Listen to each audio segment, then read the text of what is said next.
Today I'm going to be making the delicious Frita Cubana.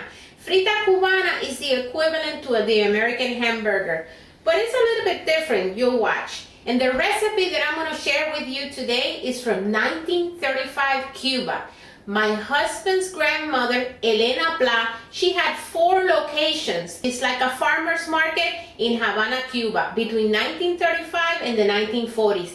And this recipe is exactly what she used to make in those 4 locations in Havana. The way that she used to make la Frita Cubana. And Abuela Elena used to sell hundreds of these Frita Cubana or Cuban hamburgers in Havana. And this is very few ingredients. For 2/3 of ground beef, you're going to be using 1/3 of ground chorizo. If you can find the chorizo grounded, just ground it at home. And very, very important. She used to say that the key to the flavor of a good frita was the saffron. So what I'm doing here is I'm mixing saffron with a little bit of olive oil and just maybe half a teaspoon of salt. Remember, the chorizo already has salt and spices. That's it. No more ingredients. Very simple but very flavorful. And the process is very simple. I'm mixing now my ground beef with the saffron, olive oil, and salt mixture. Make sure it's all here. And I'm going to add now the ground chorizo.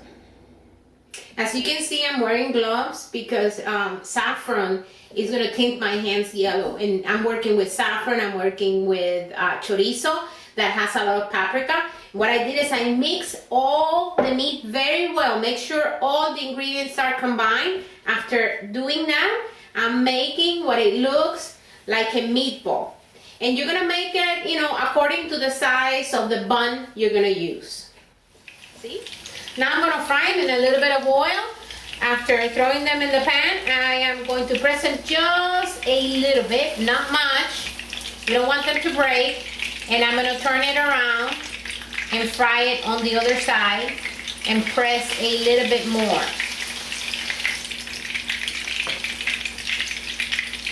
Now this is very particular about la Frita Cubana. It's never going to be a perfect shape, a perfect round, okay? You see how it has a different shape? It's rounded, but it's not perfect. That's great, that's the way it should look. And when you press it, you see how the oil is turning yellow? That's from the saffron and all the beautiful spices, delicious spices that the chorizo has.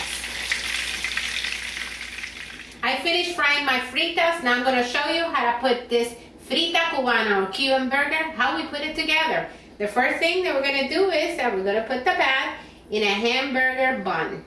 After the patty is on the bun, the tradition is to add a little bit of onion, chopped onion. And after the chopped onion, I'm going to add some string potatoes. And this is exactly how they used to make it in Cuba. Back there in the 1930s and in the 1940s, they used to use the string potatoes. And they would make like a little mountain of potatoes and then cover it with a patty. And this is how it's traditionally served. People used to eat their Frita Cubana with a tropical juice or a tropical shake. I'm serving it with a mango shake. I'm sure Abuela Elena is very proud. Thank you for watching. Don't forget to subscribe and start making the traditional Frita Cubana at home, the way Elena used to make it.